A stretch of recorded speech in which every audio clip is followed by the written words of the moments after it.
Bismillah. Bugun 19-aprel Albion qo'lpanamiz holat. Kecha birinchi terim qilganmiz. Undan avval kunlari ham 15-13-aprelda bitta o'zimiz yeyishga bo'ldik. Endi saviy pisha boshladi. Allohga shukr. Mevasi yirik chiqyapti. Bliski ham zo'r chiqyapti, rang berishi, qattiqligi, keyin kipriklari mana. Kipriklari ham chiroyli mana. Mana o'sha barq holatlari.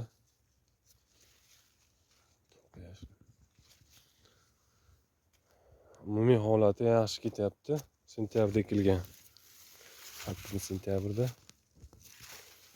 Zo'r mana shu yaxshi qaynaganlar sentabrda. Tupidan hozir birinchi hosildan yarim kilo 600 gram. Shunaqa bor 400 gram. Endi o'rtachasi shunaqa bizga kerak, 400 gram bizga kerak. Birinchi hosildan keyin qayta iyul, avgust, sentabr hosil berib ketaveradi. Remondar sot o'zini qayta ishlab gullab ketaveradi.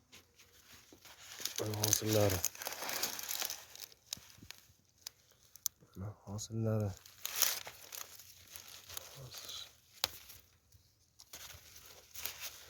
Mana bu hali keyingi etaplari chiqib kelyapti. Mana keyingi hosillari. Hozirgi holatda ham mana shuncha hosil bor. Hozir.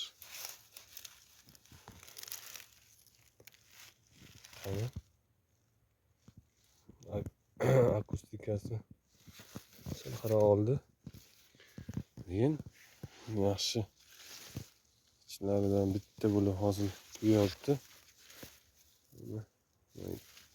Keyingi hosillari, gulkosalari ham katta chiqargan. Gullari ham chiroyli chiqargan. Umumiy holati zo'r.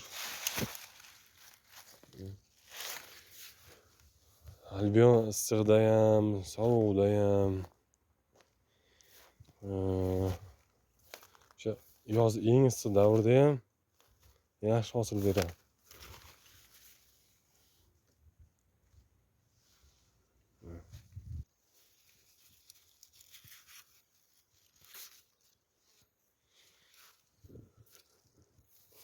Mana bu maydalari shu yaqinda fevralda ekilgan. Yo'qlar o'rniga. Hosillari birin ketin pishib kelyapti. Katta 20 gram, 30 gram, 40 gram shunaqa chiqadi. Kezda soatlardan farqi. Ular shu may oyida, aprelda bitta bergan bo'ldi, shu bilan ketdi, bir yil uxladi. Bir yil hosil yo'q degani. Endi kuzda beradi-ku, ular uncha hosil kirmaydi ham. Tam bo'yicha ham zo'r. Albion. Boshqa sortlar bizani iqlimdancha bunga berilmayapti. Raqobat qilish qiyin. Tam bo'yicha ham, qattiqlik bo'yicha ham, rang bo'yicha ham, mevasini tuzilishi konussimon bo'ladi. O'sha yaxshi chaynatilsa, ozuqasi to'g'ri balans qilinsa, mevasi konussimon bo'ladi, mana bunaqa bo'ladi.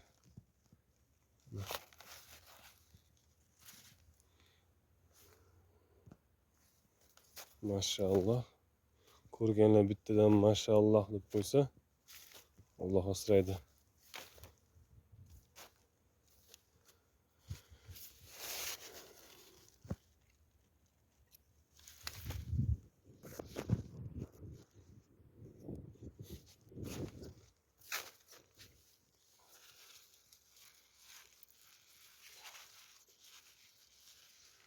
Umumiy holat.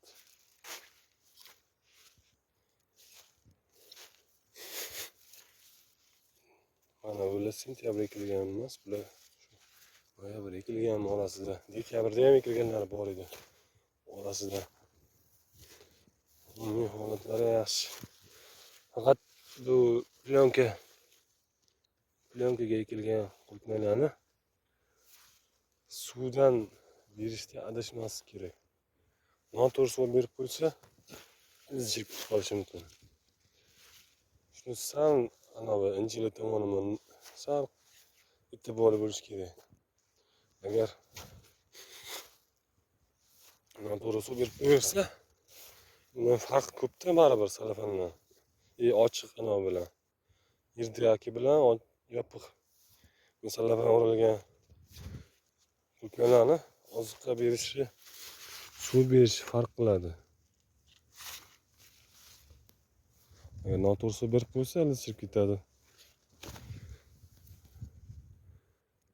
Po'subaklari mana shular 20-30 grammni hosilda bo'ladi. Endi shu mayda 20si bor pishsa kerak. May 20si bo'lmasa 15laridan, 10laridan pishadi. Hosillar, gullari yirik chiqargan. Allohga shukr. Bu balagan usulda qilinadigan 5 ta qator bo'ladi.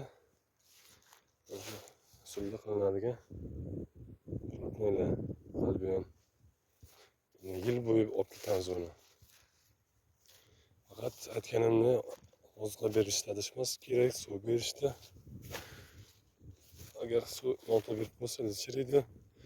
Xloros kelib chiqadi bog'larda. Kasallanish boshlagandan keyin.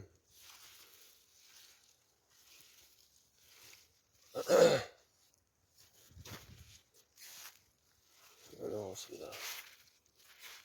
Kechga bir terim qilsak kerak.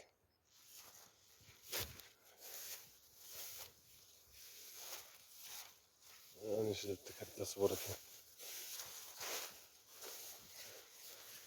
20-40 gram chiqadi, 50 gram chiqadi.